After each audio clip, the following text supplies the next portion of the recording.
Lesson 14, Part 3, Legacies of Colonization. The Philippine experience of colonialism is unique. The country has been under four flags: Spain 1565 to 1898, Britain 1762 to 1764, the United States 1899 to 1946, and Japan 1941 to 1945.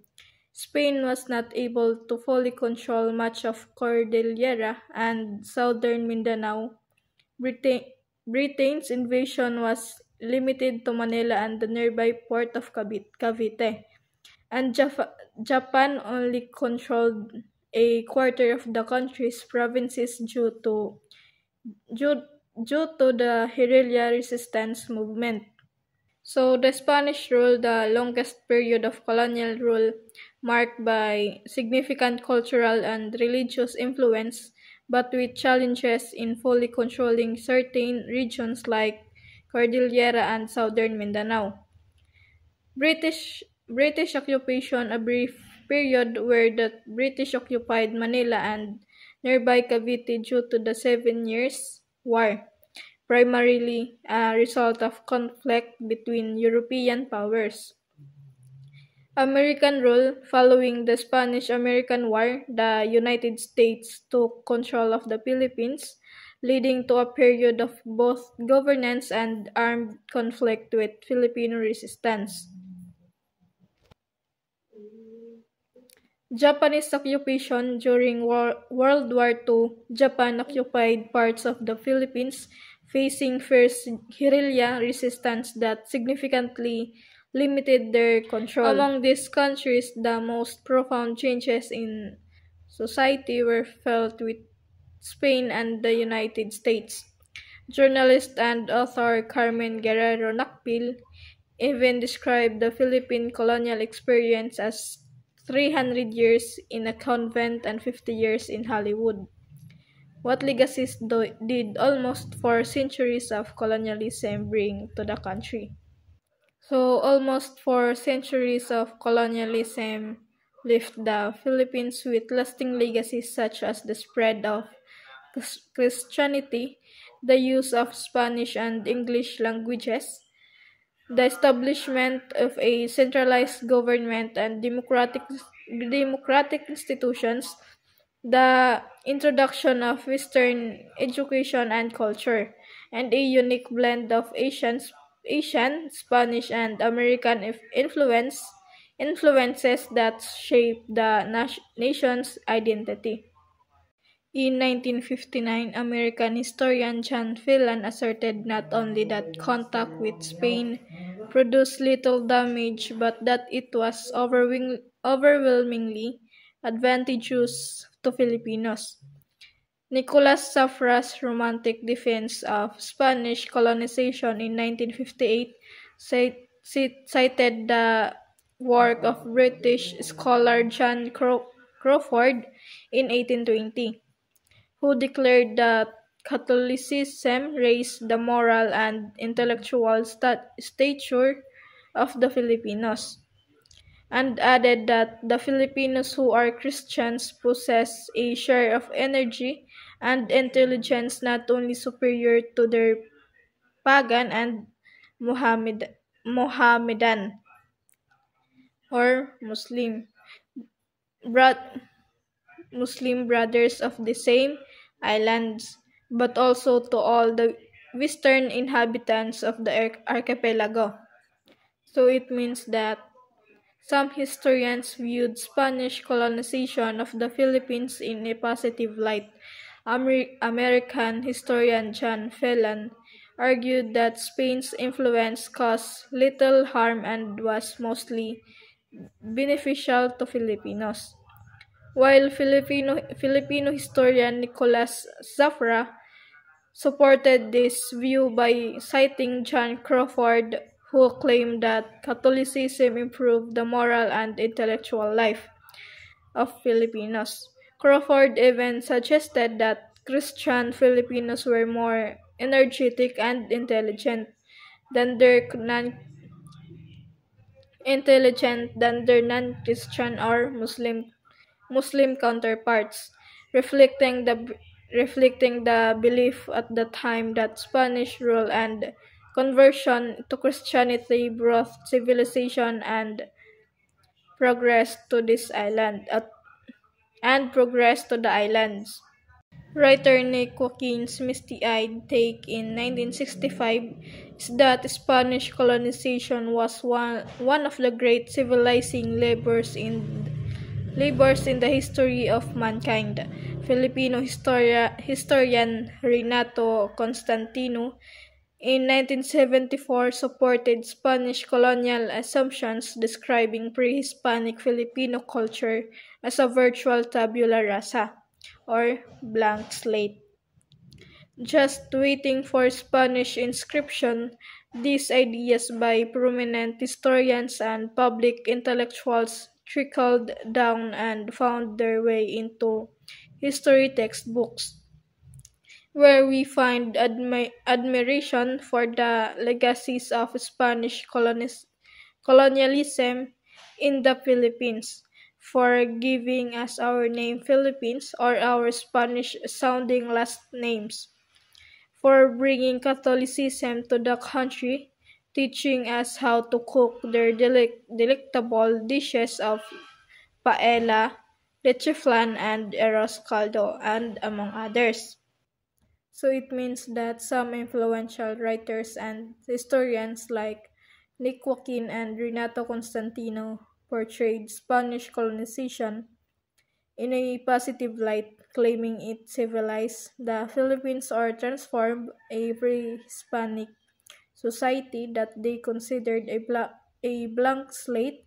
This perspective influence history textbooks which often highlights the supposed benefits of Spanish rule, such as giving the country its name, introducing Spanish surnames, spreading Catholicism, and contributing to Filipino cuisine, while largely overlooking the harms and oppression caused by colonialism. Essentially, it shows how certain historical narratives celebrate colonial legacies rather than critically examining their negative impacts. The same could be said about the legacies of the United States in the Philippines, according to the interpretation of earlier Filipino historians and intellectuals. In 1974, Teodoro Agoncillo credited the Americans for exploiting the Philippines, not just for themselves but for the Filipinos' benefit as well. Political scientist Jose Abueva in 1976 identified values of Christianity, liberal democracy, and Filipino traditions as encouraged during the American period. The pervasive view that made it to sanitation, language, fashion, food, music, popular culture, and many others. To our textbooks is that we owe our system of government, education, health, and United States. So just like with Spain, many early Filipino historians and intellectuals also viewed American colonization in a positive way. They believed that U.S. rule brought progress and modernity to the Philippines. For example, Teodoro Agoncillo in 1974 said that although the Americans exploited the country, their actions also supposedly benefited Filipinos, suggesting that colonization had both selfish and helpful motives. Meanwhile, Jose Abueva in 1976 pointed out that American influence encouraged Christian values, democracy, and Filipino traditions, shaping the nation's beliefs and political system. Because of these interpretations, Philippine textbooks began to portray the American period as a time of improvement and advancement. They credited the U.S. for the country's education system, government structure, public health, and even lifestyle changes, such as language, fashion, music, and food. It is thus disturbing how these ideas coexist in the same pages, where lessons about wars, battles, and the life and sacrifice of Filipino heroes are told fantastically. This paradox in historical interpretation goes against new perspective and colonialism that have been explored and mainstreamed around the world. And even among today's local scholarly circles, this analysis of historical interpretation is neither to discredited nor relegate the importance of religious or secular institutions today, but rather to show how critical perspective of colonialism have paved the way for the questioning of the real legacies of colonialism in the world.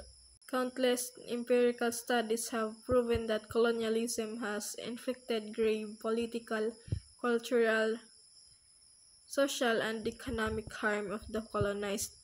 Most of the former colonies have struggled to develop, were plunged into civil conflict, or were left with profound societal problems. The case of the Philippines is particularly suspect. It could be argued that the foundation of the Philippine issues today can be rooted in the colonial experience. The prominence of elites in our democratic spaces was a legacy of of co-optation of the Dato or Raha during the first contact with the Spaniards, creating a principalia class, a social class that was given the privilege to vote and be elected for public office and given the titles Don or Doña. So it means that the Philippines' current social and political problems can be traced back to its colonial past. When the Spanish first arrived, they co-opted local leaders like the Dato or Raha and created a privileged class called the Principalia, who were allowed to vote, hold public office, and receive honorific titles like Don or Doña. This established a hierarchical social structure that concentrated power among elites, a pattern that persists in the Philippines democracy today, contributing to inequality and limited social mobility. The same class transformed into a self-perpetuating oligarchy. The rest of the natives were condescendingly called Indios. Thus, the name Filipinas and being Filipino did not apply to a vast majority of the archipelago's inhabitants, but only to Spaniards born in the Philippines. As Christianity was forced on the inhabitants, they were pitted against the Muslims of the south. Colonial power thus thrived in this unity, enlisting the conquered to continue the conquest. So Spanish colonial rule reinforced social inequality and division in the Philippines. The Principalia or elite class eventually became a self-perpetuating oligarchy, maintaining power across generations while the majority of the population was marginalized and labeled Indios, denying them full recognition as Filipinos by imposing Christianity and positioning Christians against the Muslim communities in the South. The colonizers exploited these divisions, using the disunity among locals to maintain control and extend their dominance. Spain's legacy was to keep its subjects in the dark. The Indios were not taught to master the Spanish language, unlike its colonies in the Americas. This linguistic monopoly signified language as power, and the confusion was meant to discourage Indios to demand from Spain. Thus, the institutions Spain introduced in the Philippines were meant to maintain the colonial relationship. Christianized Indios were made to live in settlements where the center of the political, social, and economic life was the church and the plaza, where they could hear the ringing of the bells, which signaled the start and the end of the day. as well as the rituals of life, baptism, and death funerals. So Spain used language, religion, and social organization to maintain control over the Philippines. Unlike in its American colonies, Spain did not teach the majority of Filipinos the indios Spanish, keeping them politically and socially powerless because they could not communicate effectively or assert their rights. This shows that language was a tool of control. The Spanish also organized communities around the church and plaza, making the church the center of daily life for worship, social events, and rituals like baptism and funerals.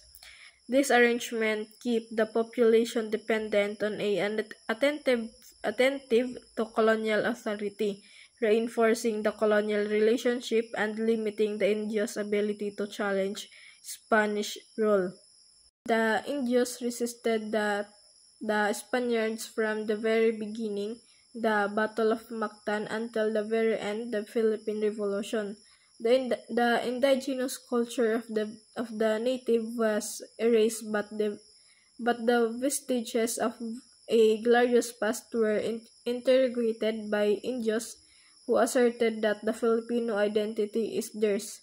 As the Filipino fought for their identity and independence from Spain, the United States entered the scene first to assist the revolutionaries, but later on to replace Spain as the new colonial power. It means that from the start, Filipinos resisted Spanish colonization from the Battle of Mactan, where Lapu-Lapu defeated Magellan, to the Philippine Revolution at the end of the Spanish rule. While Spanish colonization erased much of indigenous culture, Filipinos began to reclaim and assert their identity, insisting that being Filipino belonged to them, not the colonizers. As they fought for independence from Spain, the United States intervened, initially claiming to assist the revolutionaries, but ultimately became the new colonial power, replacing Spain and continuing foreign domination in the Philippines. This marks the transition from one colonial rule to another, showing how Filipinos' struggle for identity and freedom were continuously challenged by foreign powers. It is interesting how the United States painted itself as a model of democracy, but forcibly took the reins of the Philippines, exploiting Filipinos and the country's natural resources while healing themselves. As liberators from Spain, Filipinos were depicted as barbaric, uncivilized, uneducated, and dearly needed the intercession of the United States to realize their potentials fully. The United States allowed and even continued the injustice the Philippines suffered from Spain. It means that while the United States claimed to liberate the Philippines from Spain and promote democracy, its actual actions were colonial and exploitative. The U.S. took control of the country by force, used Filipinos' supposed barbarism or lack of education to justify its rule, and continued many of the injustice and inequalities that Spain had established. Essentially, the U.S. presented itself as a benevolent helper, but in reality it maintained domination and benefited from Filipino labor and resources, undermining the Philippines' independence and self-determination. The elite was co-opted again, whose brand of patronage politics ensured politics is a family affair. The Philippines as a U.S. colony was caught in the war between the United States and Japan. Yet the United States did not provide enough support to fend off the Japanese, as the United States declared the Philippines independent in 1946. The country was left in shambles. Its capital, Manila, was the most destroyed Allied city in Asia and the second most devastated city in the world following Warsaw, Poland. So, colonial legacies and war shaped post-independence Philippines. Under U.S. rule, the elite class was co-opted again, using patronage politics to keep political power within families, a system that continues today during World War II. The Philippines as a U.S. colony was caught in the conflict between the U.S. and Japan. But the Americans did not provide a sufficient help to prevent the Japanese occupation. By the time the Philippines was granted independence in 1946, the country was devastated. Its capital, Manila, had been heavily destroyed, making it one of the most ruined cities in the world, leaving the nation with immense challenges in rebuilding and governance.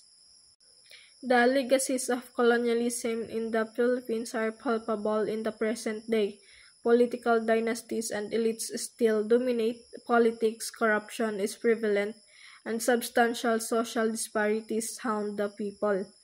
The colonial mentality has allowed the internalization of Filipino inferiority to the point that we allow historical interpretations of colonialism that rationalize the need for Western powers to colonize us.